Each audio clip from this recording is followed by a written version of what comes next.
Good morning my dear students. So మనకు already IP schedule వచ్చేసింది. So అందరిలో ఒకటే టెన్షన్, ఎలా ప్రిపేర్ అవ్వాలి, ఏం ప్రిపేర్ అవ్వాలో తెలియదు, ఎలా ప్రిపేర్ అవ్వాలో తెలియదు, ఏం ప్రిపేర్ అయితే ఎలా పాస్ అవుతామో తెలియదు. సో ఈరోజు ఒకసారి ఐపీ కోసం డిస్కస్ చేద్దాం. సో అసలు మనకి మార్క్స్ వెయిటేజ్ ఎంత మ్యాథ్స్ పరంగా. సో సెకండ్ ఇయర్స్కి ఆల్రెడీ బాగా తెలిసే ఉంటుంది, బికాజ్ ఆల్రెడీ ఫస్ట్ ఇయర్లో రన్నప్ అయి ఉన్నారు కాబట్టి. సో టోటల్ మార్క్స్ ఎంతకమ్మా? Total 75 marks. సో 75 మార్క్స్కి మనం పేపర్ అటెంప్ట్ చేస్తాం. వాడిచ్చేది 97 మార్క్స్, అంటే విత్ చాయిస్తో కలిపి 97 మార్క్స్కి వాడు పేపర్ ఇస్తాడు. మనం 75 మార్క్స్కి అటెంప్ట్ చేస్తాం.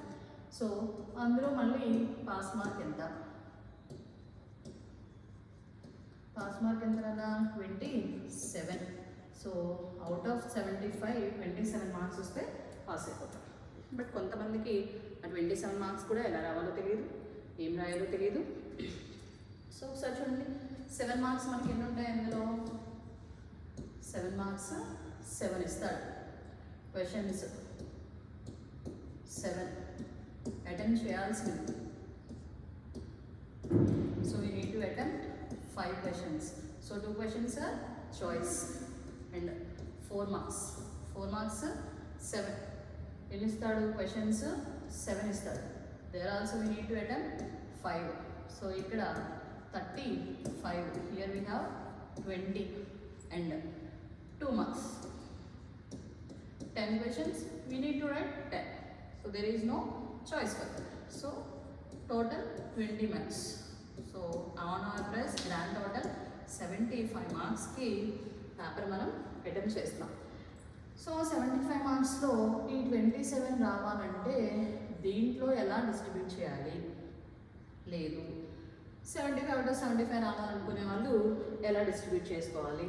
అసలు 7s ఏ టాపిక్స్ నుంచి చూస్ చేసుకోవచ్చు ఒకసారి చూద్దాం కదా. 7 మార్క్స్ ఫస్ట్ ఏంటి అనుకున్నాం? 7 questions వస్తాయి అనుకున్నాం. So first question,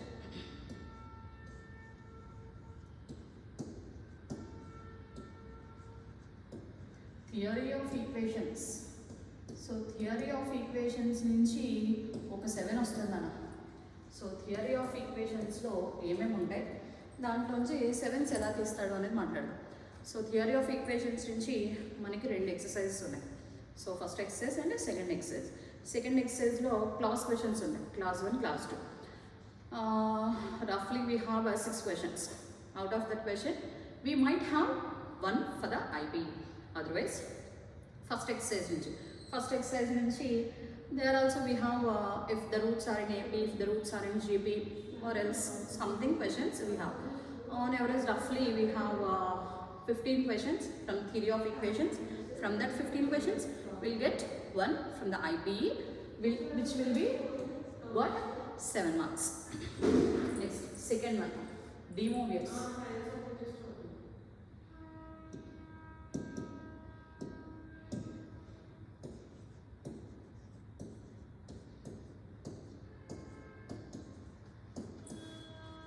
next topic ఏంటన్నా? De Moivre's theorem. De Moivre's theorem నుంచి అక్కడ కూడా ఒక 7 ఉంది. సో De Moivre's నుంచి 7s ఏమున్నాయి మనకి? ఒకే ఎక్సైజ్ నుంచి రఫ్లీ we have 7 questions. 7 out of 7 will get definitely 1 questions. So number is less, the marks is high. Next, third one, binomial.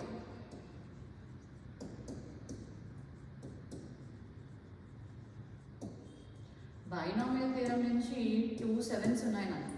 అందులో ఒకటి ఫిక్స్డ్గా సిరీస్ క్వశ్చన్స్ అని ఉంటాయి లాస్ట్లో. ఆ లాస్ట్ ఎక్సర్సైజ్ నుంచి ఒక సిరీస్ క్వశ్చన్ లేదా ఫస్ట్ ఎక్సర్సైజ్ నుంచి ఒక క్వశ్చన్ అయితే ఫిక్స్డ్గా ఈ 2 questionsని ఐపీఏలో కవర్ చేస్తున్నాడు. Next fourth one, probability.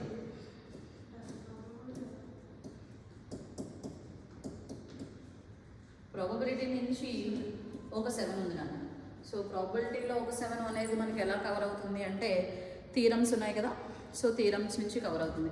Most probably base theorem relevant questions. And next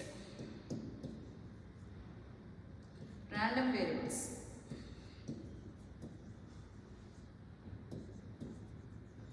random variables నుంచి గట్టిగా 5 క్వశ్చన్స్ కూడా లేవు. సో దాంట్లోంచి 1 క్వశ్చన్ వచ్చేస్తుంది మనకి. సో ఇక్కడ కూడా 1 వేసేసుకోవచ్చు. Next the last thing measures of dispersion. Measures of dispersion షార్ట్కట్లో చెప్పాలంటే స్టాటిస్టిక్స్. సో స్టాటిస్టిక్స్ కూడా చాలా సింపులేనన్న. అందరికీ ఏంటంటే కొంచెం క్యాల్కులేషన్ మిస్టేక్స్ అవి రావడం వల్ల హారబుల్గా కనిపిస్తుంది, కానీ క్వశ్చన్ రికగ్నైజ్ చేసి the question belongs to which category, that means it is grouped data or ungrouped data. Grouped data అయితే మళ్ళీ అందులో discrete grouped data, continuous grouped data ఏంటి అనేది మనం రికగ్నైజ్ చేసుకోగలిగితే మెజర్స్ ఆఫ్ డిస్పర్షన్ క్వశ్చన్ కూడా సింపుల్గా అటెంప్ట్ చేయొచ్చు. సో ఇప్పుడు 27 మార్క్స్ కోసం కష్టపడే వాళ్ళ కోసం మాట్లాడారు. ఇక్కడ చూడండి, థియరీ ఆఫ్ ఈక్వేషన్స్లో మనకి 15 క్వశ్చన్స్ అని మాట్లాడుకున్నాం. దాన్ని పక్కన పెట్టిన డిమోవియర్స్లో నెంబర్ ఆఫ్ క్వశ్చన్స్ చాలా తక్కువ. సో దీన్ని చూస్ చేసుకోవచ్చు. నెక్స్ట్ బైనామియల్ నుంచి సిరీస్ నుంచి ఒకటైతే పక్కాగా వచ్చేస్తుంది. ఫస్ట్ ఎక్సర్సైజ్ నుంచి కొన్ని కష్టపడిన సిరీస్ నుంచి ఒక క్వశ్చన్, అందులో కూడా తక్కువే ఉంటాయి. దాంట్లోంచి ఒకటి ఫిక్స్డ్ అంటే 1+1. సో అక్కడికి మనకి 14 మార్క్స్ వచ్చేస్తాయి. ప్రాబబిలిటీ నుంచి తీరం అనుకున్నాం. దాన్ని పక్కన పెట్టిన ర్యాండమ్ వేరియబుల్స్ నుంచి 5 క్వశ్చన్స్. 5 క్వశ్చన్స్లో ఒకటి ఐపీఈ పరంగా డ్యామ్ షూర్గా వేసుకోవచ్చు. సో అంటే అక్కడికి మీరు 3 7s కవర్ చేసేసినట్టే. అంటే 21 మార్క్ అక్కడికే మీకు కవర్ అయిపోయింది. సో రెస్ట్ ఆఫ్ 6 మార్క్స్ అనేది 4 మార్క్స్ నుంచి చూసుకువేసుకోండి. 4 మార్క్స్ ఇదేంటి ఒక్కోసారి బోర్డులో ఒక్కోసారి లేకుండా. సో చూడండి కదా, ఇక్కడ ఆర్డర్ వైజ్గా ఎలా చూడాలి. 4 మార్క్స్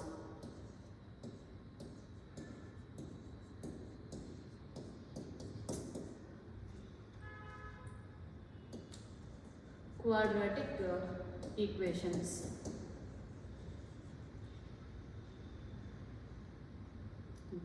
క్వాడ్రాటిక్ ఈక్వేషన్స్. సో దీని నుంచి మనకి క్వాడ్రాటిక్ ఈక్వేషన్స్ నుంచి 4 మార్క్స్ ఉన్నాయి. సో క్వాడ్రాటిక్ ఈక్వేషన్ నుంచి 4 మార్క్స్ ఒక 4 మార్క్ వస్తుంది. Number of questions around 3 examples, ఒక 4 ఎక్సర్సైజ్, అంటే ఒక 7 క్వశ్చన్స్ ఉంటాయి. 7లో ఒకటి fixed. Next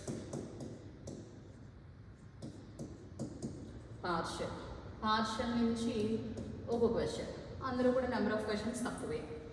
next partial, quadratic, complex numbers నుంచి కూడా మనకి ఒక 4 మార్క్స్ ఉంది.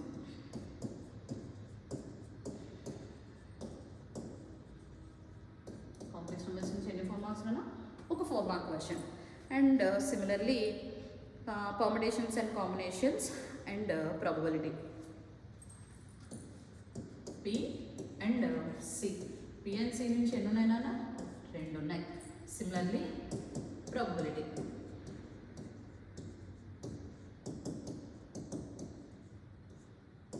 నుంచి ఒక 4 మార్క్. సో ప్రాబబిలిటీ నుంచి ఒక 7 మార్క్, 2 4 మార్క్స్ అండి. So total 7 marks. ఇక్కడ చూడండి, క్వాడ్రాటిక్ ఈక్వేషన్స్ నుంచి నెంబర్ ఆఫ్ క్వశ్చన్స్ చాలా తక్కువ. సో ఇది ఫిక్స్డ్, ఇది వేసుకోవచ్చు. అంటే ఇక్కడ +4 వేసుకోవచ్చు. తర్వాత కాంప్లెక్స్ నెంబర్స్ నుంచి కూడా అరౌండ్ అక్కడ కూడా ఒక 7 క్వశ్చన్స్ ఎన్నో ఉంటాయి. అక్కడ ఒక +4 అంటే 29.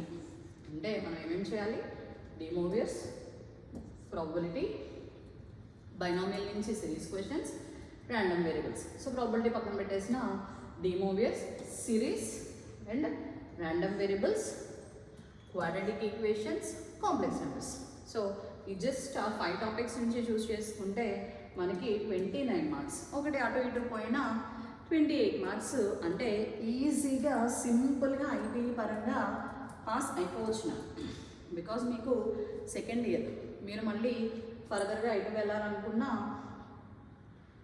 బ్యాక్లాగ్ ఉండకూడదు. సో బ్యాక్లాగ్ ఉండకూడదు అంటే ఖచ్చితంగా ఇవి కవరప్ చేయాలి.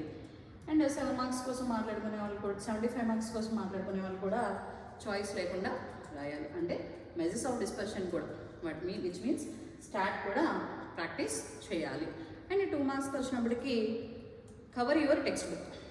It may very helpful for your EAMCET as well as JEE mains. Basic తెలిస్తే మెయిన్స్ క్రాక్ చేయడం చాలా సింపుల్ అన్న. సో ప్రిపేర్ అయ్యేటప్పుడే కొంచెం జాగ్రత్తగా మెయిన్స్ ఓరియంటెడ్లో ప్రిపేర్ అవుతూ ఐపీఈని కవర్ చేసుకుంటూ ఉండండి. Thank you.